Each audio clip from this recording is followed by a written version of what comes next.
డబ్బు, అనారోగ్యం, ఉద్యోగం, వ్యాపారం, అప్పులతో బాధపడుతున్నారా? మీకోసమే లాంచ్ యువర్ ఫ్యూచర్ ప్రోగ్రామ్.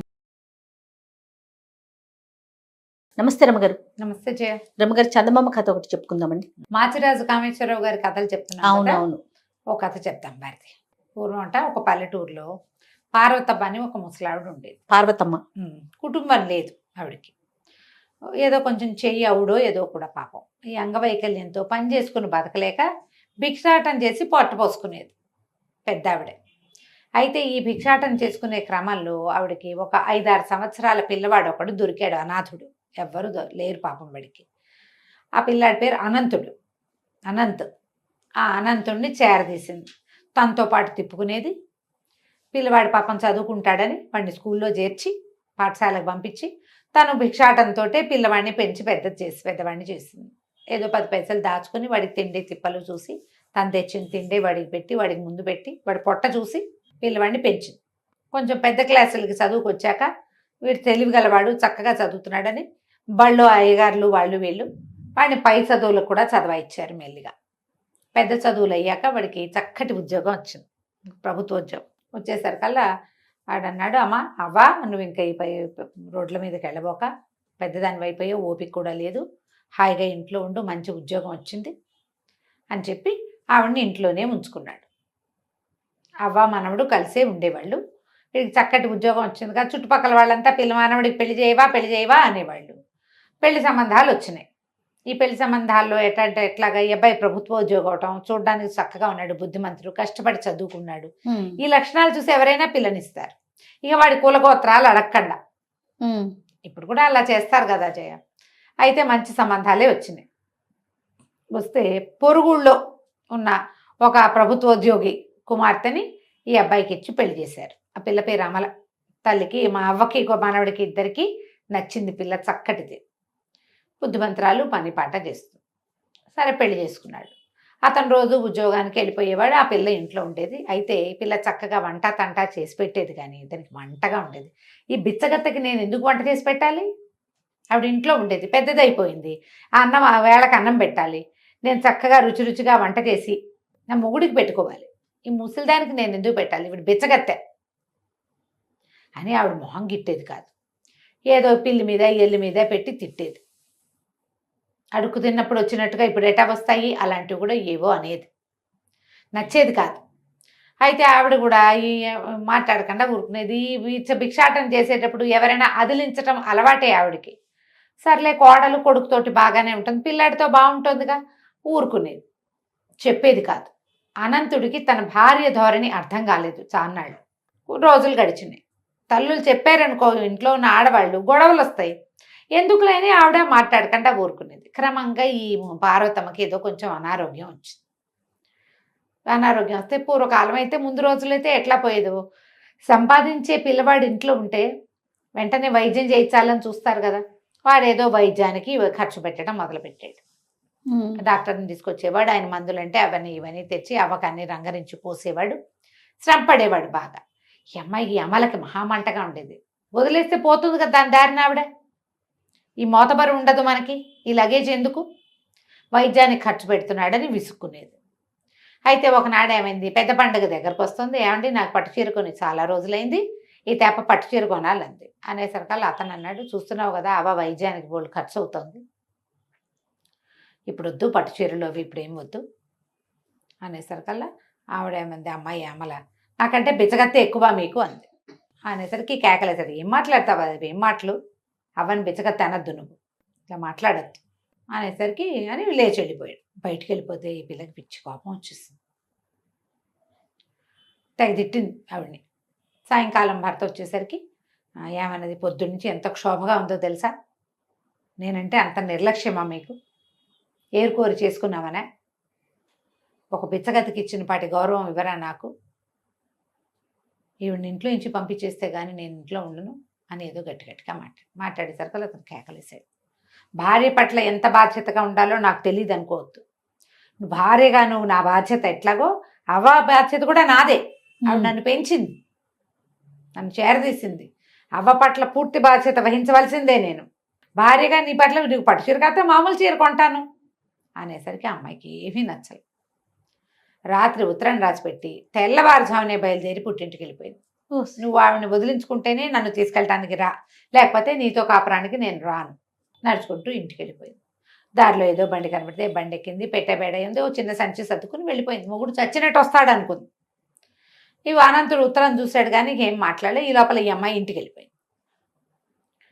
ఇంటికి వెళ్ళేసరికి వాళ్ళ నాన్న అన్నయ్య ఉన్నాడు, తల్లి లేదు. ఈ అమ్మలకి నాన్న అన్నయ్య ఉన్నారు. అన్నయ్యకి ఇంకా వివాహం కాల. అంతకుముందు పుట్టింట్లో చక్కగా వంట చేసేది, పెద్దవాళ్ళిద్దరికి పెట్టేది తండ్రికి అన్నయ్యకి. అదే వంట అక్కడ చేసేది. ఇంత స్పీడ్గా వచ్చిన దాన్ని చూసేసరికల్లా వాళ్ళ నాన్న అన్నాడు, ఏమిటి అమ్మ ఒకదానివే వచ్చావు, పండుగకు వస్తావు అనుకున్నావు, ముందే వచ్చావు. అనంతరం ఎట్లా ఉన్నాడు, పార్వతమ్మ కులాసాగా ఉందంటే, బిచ్చగత్తే ఎక్కువ నాన్న మీ అల్లుడికి, నాకేమీ నచ్చలేదు, పండగకి పట్టుచీర కొనమంటే అవ్వక వైద్యం అంటాడు, వదిలేస్తే పోయేదానికి, నేను ఆ బిచ్చగతకు వండి పెట్టడానికి పెళ్లి చేసావా ఏమిటి నాన్న నువ్వు, నాకేం నచ్చలేదు, నేను చచ్చిన వాళ్ళు మా ఆయన బుద్ధి తెచ్చుకొస్తే కానీ అని రుసరుసలాడుతూ ఇంట్లోకి వెళ్ళిపోయింది. తండ్రి కొడుకు మొహం చూసుకున్నారు. అర్థమైంది. అయిపోయింది. ఈ అమ్మాయి చక్కగా స్నానం పానం చేసి ఏదో కాస్త పోయి రాజేసి వంట చేసేసి మధ్యాహ్నం భోజనం చేసి అన్నయ్యకి నాన్నకి క్యారేజీలు కట్టించి పంపించేసి, అలవాటు కదా, అదే తాపీగా కూర్చుంది. సాయంకాలం చీకటి పడినా నాన్న రాల. చీకటి అయిపోయింది. ఏమిటా నాన్న రాలేదని వాకిట్లోకి ఇంట్లోకి తిరుగుతుంది. రోజువారీ వేళ దాటిపోయింది. కచేరీ నుంచి వచ్చే వేళ దాటింది. పక్కింటి రామయ్య గారు కనపడ్డాడు. రామయ్య బాబాయ్, మా మామయ్య మా నాన్నేడి అని ఇంతసేపు అయింది రాలేదంటే, అమ్మ నీకు చెప్పచ్చో చెప్పకూడదోనే, ఏం చేయాలో మరి, మీ నాన్న ఇవాళ లంచం తీసుకుంటూ పట్టుబడ్డాడమ్మా, పట్టుబడిపోయాడు, మొహం చెల్లకి ఇంకా వచ్చి ఉండడు అనేసరికి వణికిపోయింది అమ్మాయి. ఉద్యోగం పోతుంది మీ నాన్నకి అని చెప్పాడు. ఉద్యోగం పోయి లంచం తీసుకుంటూ పట్టుపడ్డమంటే ఎంత పరువు తక్కువ, ఇంట్లోకి బయటకి తిరుగుతోంది. అన్నయ్య రాలేదు, నాన్న రాలేదు, ఏం జరుగుతోందో తెలియదు.